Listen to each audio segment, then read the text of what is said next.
Jospin. Bonjour monsieur. Ça nous fait très plaisir de nous voir dans nos locaux. C'est très content d'avoir l'honneur de recevoir l'ancien président de la Confédération. Merci, c'est un plaisir de vous rencontrer. Alors, je passe tout de suite dans le vif du sujet. Déjà savoir si vous connaissez un petit peu l'OSEO ou bien... Je connais un peu l'OSEO d'une manière très théorique, puisque comme responsable du département de l'Intérieur, l'OSEO était une des importantes organisations d'aide et de solidarité qui existent en Suisse, avec Caritas, de l'autre côté, et puis qu'est-ce qu'il y avait encore parmi les organisations puissantes en Suisse. Mais l'OSEO est une organisation reconnue. Voilà, ça fait 80 ans qu'on existe, enfin j'y étais pas, mais elle a été créée en 1936 pour venir en aide. C'est la période de la grande crise. Voilà, venir en aide aux réfugiés de la guerre civile. Ah bon, d'Espagne? D'Espagne. Ah tiens. Exactement. Puis après, c'est devenu un petit peu une œuvre sur le mode charitable, on dira. Et puis depuis les années 80, effectivement, c'est devenu une grosse œuvre d'entraide. Proche des syndicats. Voilà, soutenue par l'USS et le PS. Disons plus par l'USS que le PS pour le moment, parce que le soutien est plus moral sans doute de la part du PS, et l'USS ça pourrait être un soutien aussi matériel, parce que je doute que le PS ait les moyens de faire des grandes actions matérielles charitables, mais il apporte son appui intellectuel et c'est assez. Oui, bon, on ne ressent pas grand-chose de l'USS, je vous rassure, mais... Ah oui. Non, mais ils ont assez à faire avec leur campagne, je pense. Le plus important, c'est les pouvoirs publics. Oui. Les contrats qui sont passés avec des entreprises ou des organisations pour telle ou telle tâche. Oui, 80% c'est des mandats de prestation avec l'État, très clairement. Ouais. Et c'est vrai que quand j'ai commencé, c'était en 96, il y avait par exemple une belle ardoise au SECO, justement, vu l'augmentation du chômage. On a eu une grosse part d'activité. Est-ce que vous êtes organisé comment? Il y a différents secteurs, secteur AI, secteur chômage, secteur aide générale, ou bien qu'est-ce qu'il y a encore comme... Alors on a organisé, avant on était une association à Zurich, Ouais. avec des antennes. Puis depuis 2002 on est 11 associations. Ouais. Depuis un mois on a une association à Neuchâtel qu'on vient de créer, qui sont autonomes avec des comités. Et puis après on a ça dépend des cantons. Il y a des cantons qui sont pas mal basés aux réfugiés, aide aux réfugiés, d'autres qui ont très peu de choses avec les réfugiés. Ici on a la majorité de l'activité en lien avec le service d'aide sociale, avec des mandats de prestation, un petit tiers avec le service par rapport au chômage. Autrement, il y a l'AI en partie, et puis des fois des projets avec des entreprises. Est-ce qu'il n'y a pas, dans un canton comme le canton de Vaud, j'ai vu qu'il y a une organisation pour les réfugiés, AEDMS, je ne sais pas quoi, qui d'ailleurs a de temps en temps des problèmes. Pourquoi est-ce qu'il n'y a pas une certaine concurrence dans ce domaine, dans les différentes organisations? Ah, il y a une assez grosse concurrence. C'est typiquement, dans le chômage, dans l'aide sociale, il y a pas mal.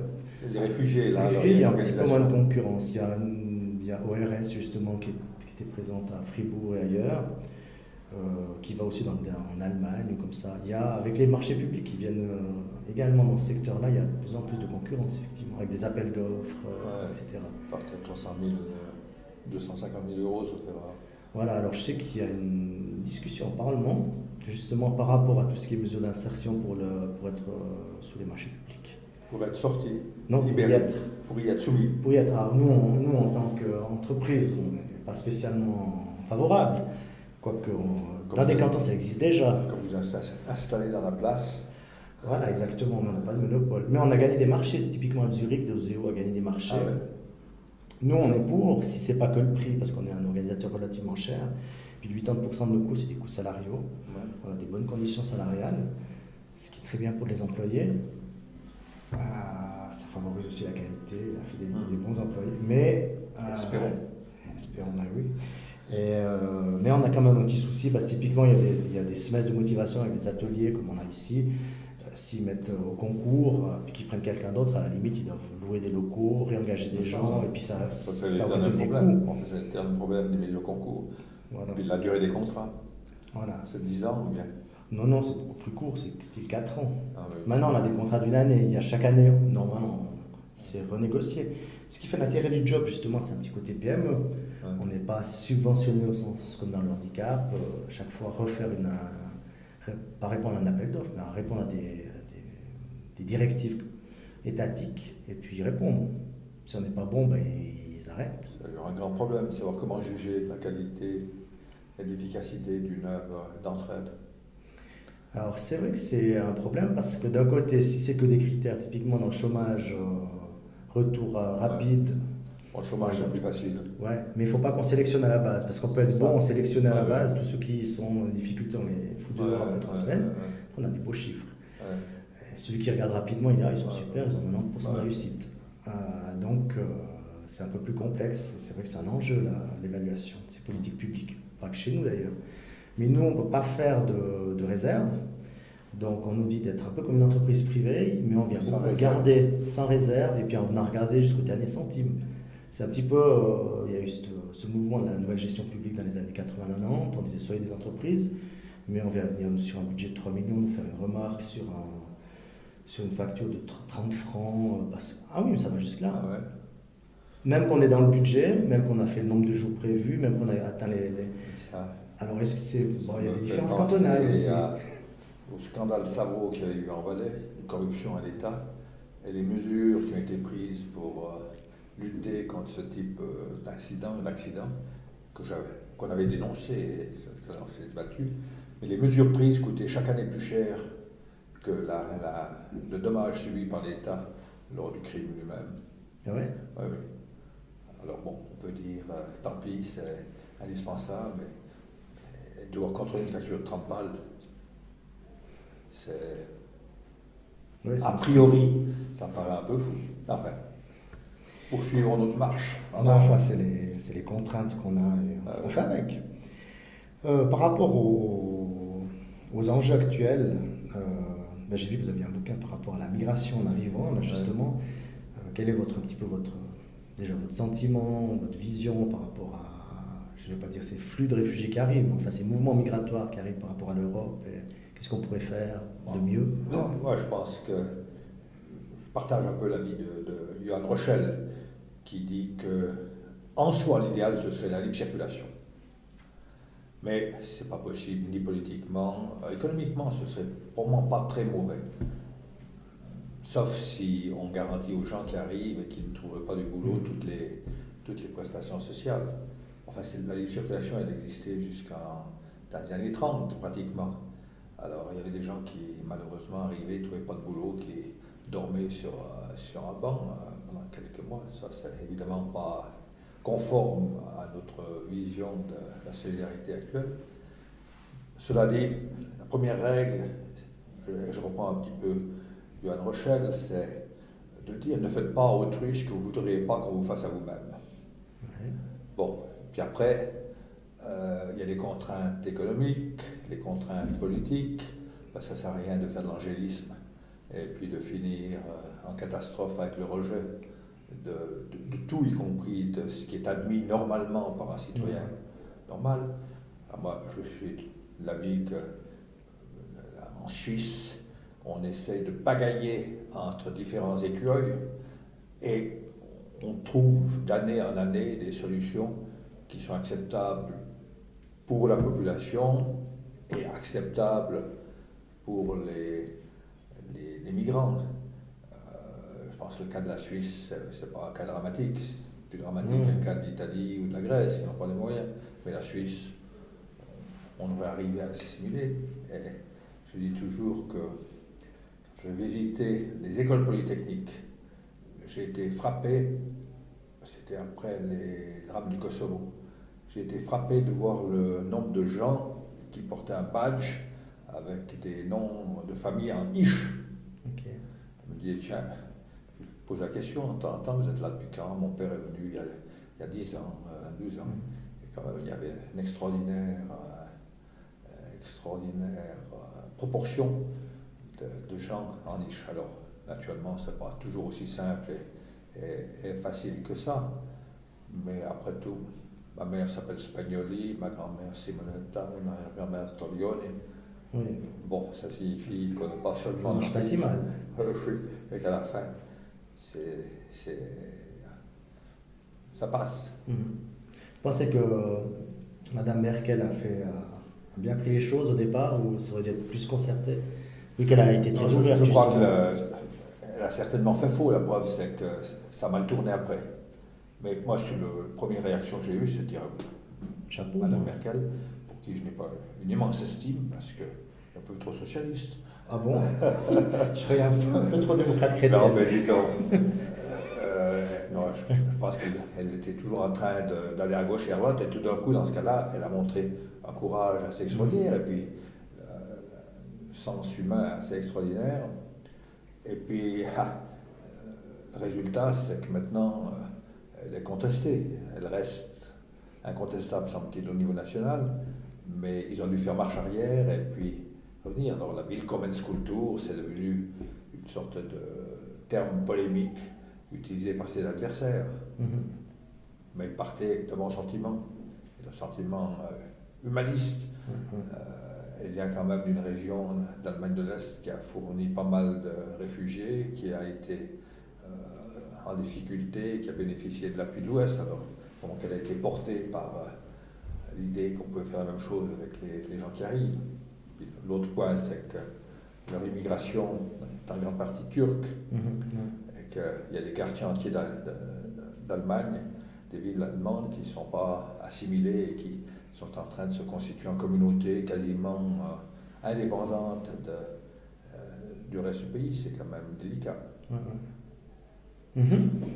Par rapport à l'autre thème qui est important, c'est cet aspect, cette balance entre la responsabilité individuelle et puis la solidarité collective ou étatique. Et nous, c'est vrai qu'on est là, on est une œuvre d'entraide de gauche, hein, ça c'est clair, et on essaye de donner le maximum à chaque personne qui vient, en ne la culpabilisant pas, mais en lui donnant des outils. Mais je ne sais pas, le Francfort a eu quelques conséquences sur le marché du travail, enfin sur l'emploi. Il ne suffit pas de leur dire vous êtes une victime, vous n'avez pas de chance, ou vous êtes un migrant.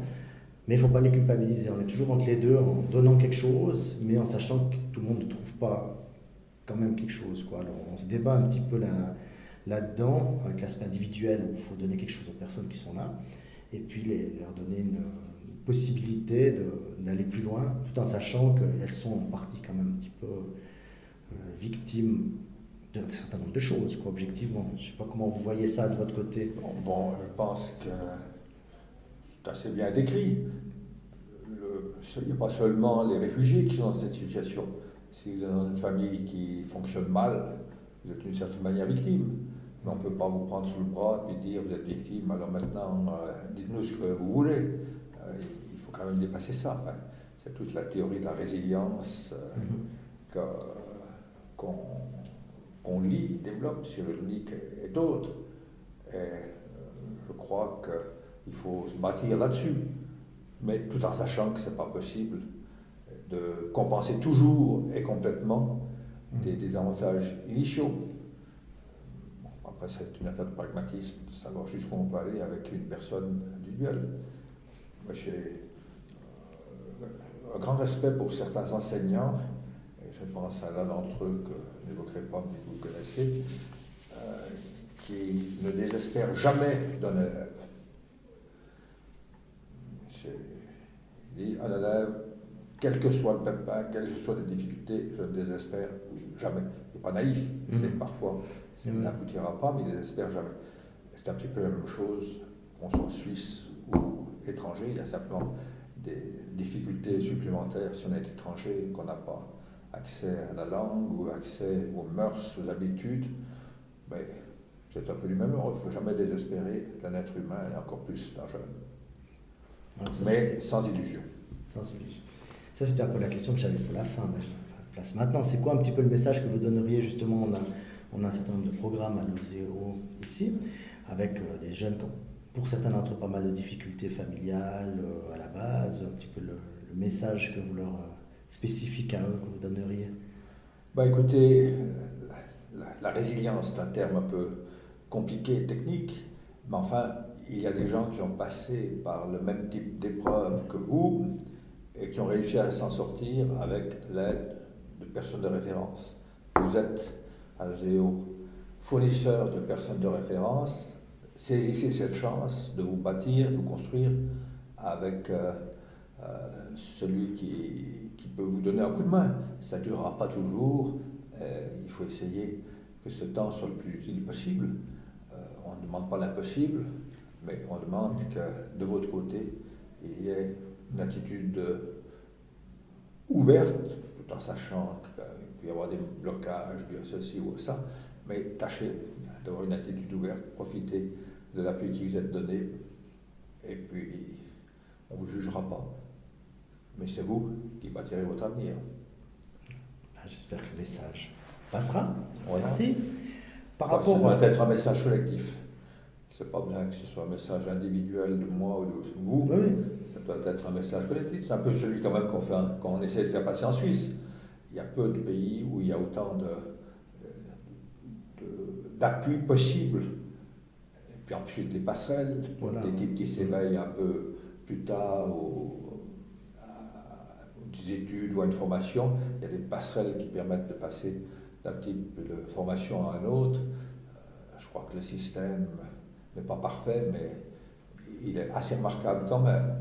Et il faut l'affiner sans vouloir la perfection, parce que si on veut la perfection à la fin, ça coûtera si cher, ce sera si envahissant que ce sera rejeté. Mais c'est vrai que l'aide, et puis surtout l'action étatique, et puis le fait qu'on puisse faire des études, que ce soit gratuit, c'est des choses que chez plein de personnes actuelles, elles trouvent ça totalement logique et naturel. On oublie à quel point ça a été le résultat de luttes politiques. Oui, de bon sens. Depuis des années. Oui, mais il a fallu que des gens se battent pour arriver à ça, tandis que d'autres disaient naturellement non, ceux qui sont dans l'élite étudient, puis les autres ne peuvent pas étudier, n'ont pas de possibilité. Et en venant moi je prends mon exemple, en venant du Valais, j'ai des grands-parents agriculteurs, des parents ouvriers, grâce à l'école gratuite, parce qu'ils ne pouvaient pas faire d'études, à part ceux qui devenaient curés. Et puis, il y en a pas mal qui est devenu curé jusqu'à 20 ans. Voilà, c'est le cas dans notre famille. Le seul qui a fait la matu, il était censé devenir curé. Voilà, puis il a arrêté entre deux. Jusqu'à 20 ans. Exactement. Mais la génération d'après a pu faire des études, et c'est vrai que c'est le résultat de Ma mère, qui politique. était veuve avec 4 enfants, disait: vous aurez toujours du beurre et des livres, mais ne me demandez rien d'autre. C'était la formule: beurre et des livres. C'est-à-dire, vous pourrez étudier et vous aurez assez mangé, mais pas d'habits neufs, les cousins, pas d'argent de poche, mais les livres, oui. Voilà. C'était une vision, je pense une bonne vision de la société. Je pense. Ouais. Ah, oui.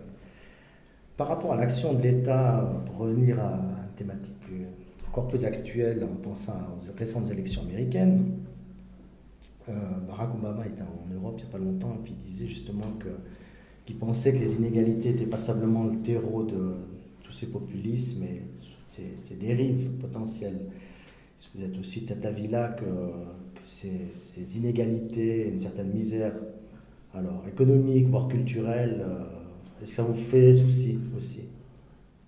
Ce que vous appelez le populisme, je n'utilise jamais ce terme. Je parlerai de mouvements extrémistes. Le populisme, c'est en général quelque chose qui qualifie l'adversaire. Je n'ai jamais utilisé ce terme. Des mouvements extrémistes ou des racistes, ça existe, c'est parfois lié. L'inégalité, je ne pense pas, dans un pays comme la Suisse, que l'inégalité fait la base de certains racismes. Il y a quelques mouvements un peu racistes ou de l'animosité, xénophobie, c'est pas l'inégalité en Suisse. L'inégalité en Suisse, d'après le coefficient de Gini qui mesure l'inégalité, elle est du même niveau qu'en Suède, qui d'ailleurs a aussi ses problèmes actuellement dans les banlieues de Stockholm. Mais elle est beaucoup plus forte aux États-Unis, elle est plus forte dans d'autres pays. Je ne pense pas que l'inégalité, que ce soit réellement le problème ici. Et la précarité, disons peut-être pas l'inégalité, mais... Et qu'est-ce que c'est que la précarité? C'est quoi? Des gens qui doivent travailler pour moins de 3500 francs, qui ne s'en sortent pas, qui ont des grosses difficultés à rejoindre les deux bouts, ça existe quand même. Il y a ces gens qu'on voit dans nos vignes, tôt le matin, qui ne sont peut-être pas déclarés, ou etc., qui vivent dans des... Ça existe aussi, d'accord. Bien sûr, mais c'est des catégories très différentes de gens. Il y a des gens qui sont en précarité parce qu'ils viennent d'arriver. Je vois le matin, quand on va descendre à vélo, un groupe de Noirs, je pense qu'ils sont dans la précarité, ils sont à 6 heures au boulot. Je me demande parfois, je dis, je ne veux pas m'intéresser à eux parce que ça ne me regarde pas, mais je dis, qu'est-ce qu'ils deviendront dans 10 ans? Est-ce qu'ils vont créer une famille ou autre? Il y en a d'autres qui sont dans la précarité parce qu'ils ne savent pas gérer leurs affaires. Il y en a d'autres qui sont dans la précarité parce qu'ils ont accumulé des charges antérieures et qui font qu'ils n'arrivent plus à s'en sortir. Il y en a d'autres qui ont de la précarité parce qu'elles sont mères au foyer seules, et puis que c'est un peu du Zola, enfin des drames humains terribles. Donc la précarité, c'est pas monocausal. Non, non. Il y a beaucoup de cas. Alors il faut essayer de s'occuper de chaque cas de précarité de manière différente. Mais c'était un problème qu'on a discuté déjà à Berne. J'avais fait faire une étude une fois sur les working poor, les pauvres travailleurs. Et on avait constaté, ce qui d'ailleurs relève du bon sens, que quelqu'un qui était working poor avait plus de chances de sortir de cette catégorie que quelqu'un qui était au chômage de longue durée. Et donc, par conséquent, c'était déjà un pas positif vers l'intégration dans un marché du travail qui permet de vivre, de faire passer quelqu'un à la catégorie du working poor, quitte à devoir l'aider pour faire face à ses charges. C'est vrai aussi que ces gens-là étaient les premiers frappés lorsqu'il y avait une récession. Enfin, ils avaient plus de chances de s'en sortir. Ça relève du bon sens, quelqu'un qui est intégré, même avec un salaire médiocre sur le marché du travail, a plus de chances de pouvoir trouver un autre boulot que quelqu'un qui a été désintégré pendant 1 année ou 2 ans. Alors, l'étude disait, mieux le working poor avec aide que de dire, comme on le fait en France, on fixe un salaire minimum, ceux qui ne l'atteignent pas vont au chômage. La productivité française, à l'heure, est meilleure qu'en Suisse. 1 heure de travail en France rapporte plus qu'en Suisse. Mais d'abord, ils travaillent moins longtemps, avec les 35 heures.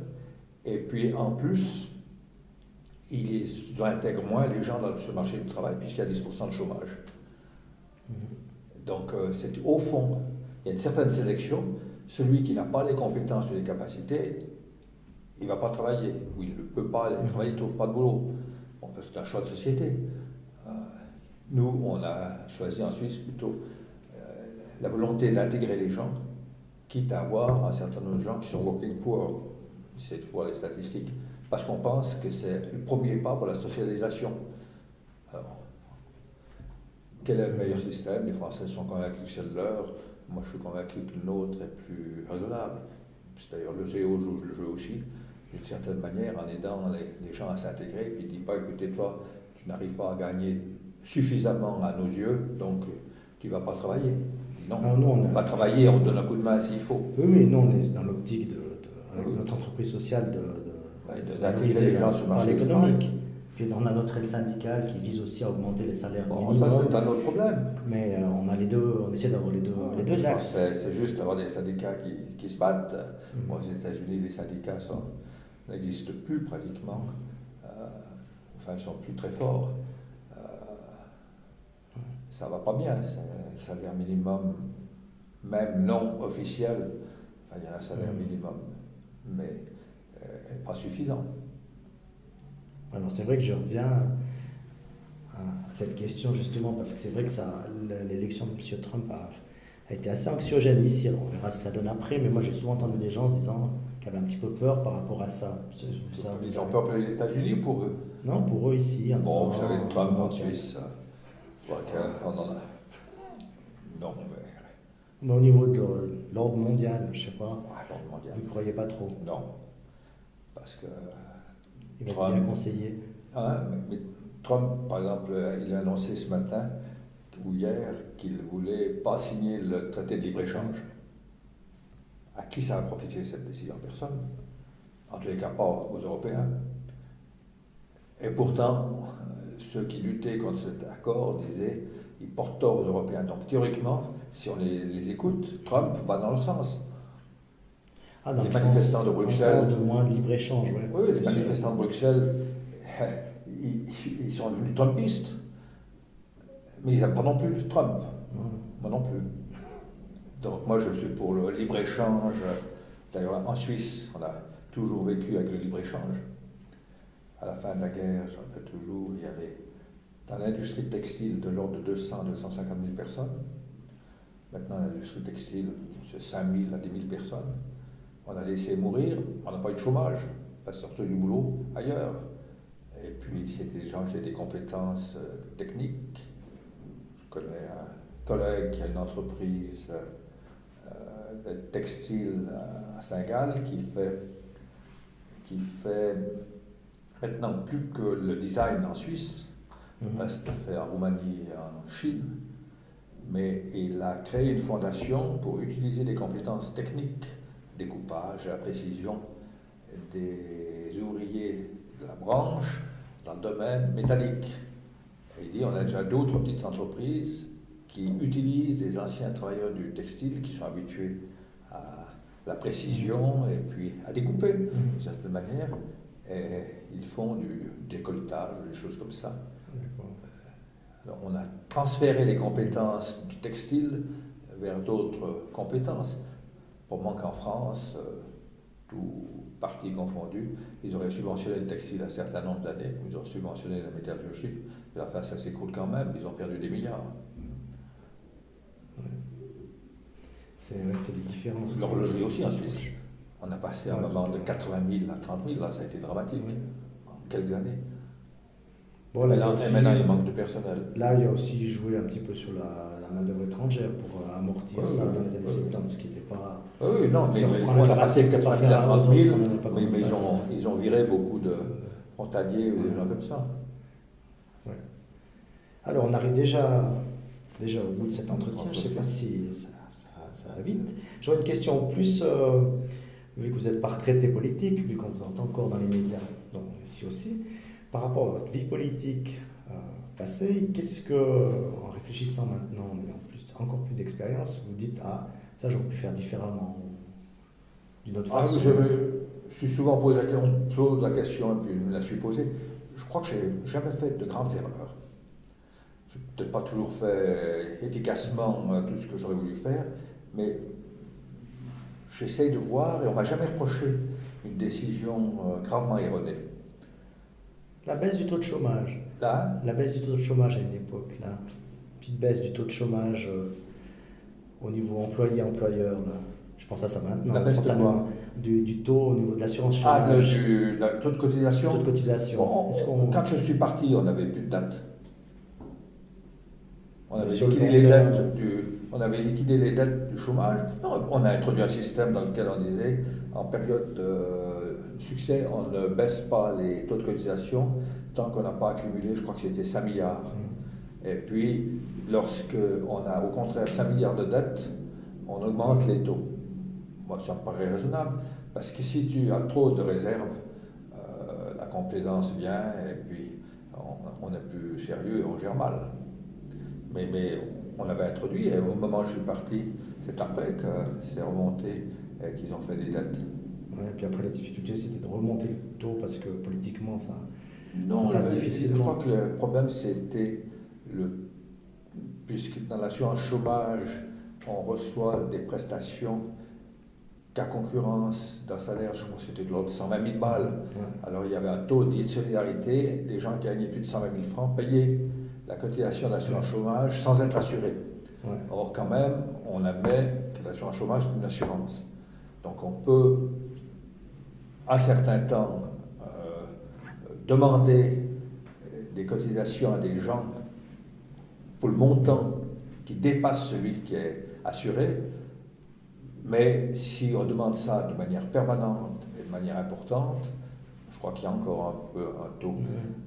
Si on demande de manière permanente, un jour, il y a la révolte fiscale, en disant toutes les assurances en Suisse finissent par n'être plus des assurances, mais des caisses de solidarité. Et c'était un peu ça. Dans le domaine du chômage, on ne voulait pas que tout d'un coup les gens commencent à fuir le marché du travail suisse quand vous avez de gros revenus, sous prétexte que les prestations, les cotisations sociales sont importantes. Or, si vous êtes dans une boîte comme, je ne sais pas si c'est le cas, Novartis, c'est très simple de créer une société aux Bahamas, et puis elle engage Iveco, et puis elle le met à disposition contre contrat de l'entreprise suisse.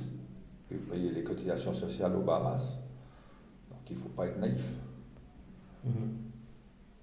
On peut, c'est l'éternel problème de la fiscalité. Il faut tondre l'animal, ça lui fait mal. Voilà. Deuxième conclusion. Non, je sais pas, quelque chose d'autre à ajouter? L'accusé n'a rien à dire. En tout cas, merci beaucoup pour cet entretien. Voilà. D'avoir fait la visite. Tu connais la formule, je racontais ça 2 ou 3 fois.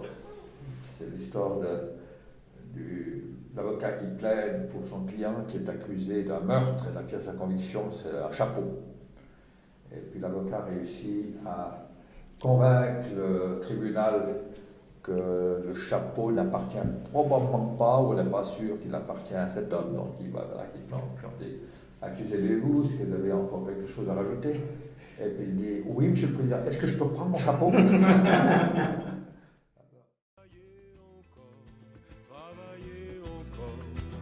Forger l'acier rouge avec mes mains d'or, travailler encore, acier rouge et mains d'or. J'ai passé ma vie là, dans ce laminoir, mes poumons, mon sang et mes colères noires. Horizon barré là, les soleils très rares, comme une tranchée rouge saignée sur l'espoir.